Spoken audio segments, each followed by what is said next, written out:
मैंने कहा लाडले।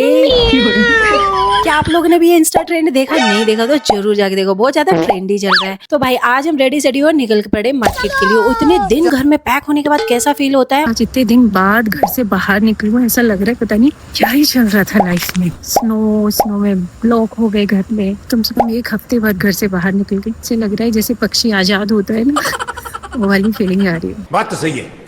और मार्केट जाने के बाद मेरा तो दिमाग फ्राई हो जाता है। मार्केट में आने के बाद किस किस का दिमाग खराब होता है कि क्या ले क्या नहीं ले। इतना सारा कलेक्शन देख के मन करता है सब कुछ ले डाले। तो बस बिल कराया और बाहर निकले, परंतु तभी मेरे साथ कुछ हुआ। पता है मार्केट में बहुत देर से एक इंसान मेरे पीछे पड़ा हुआ है, पीछे पीछा कर रहा है। देखो पीछे करते करते कितना पीछे आ गया। उससे कभी हंस भी लिया करो। तो बस सामान लिया और प्यारे से मौसम का मजा उठाते हुए हमने करी घर वापस।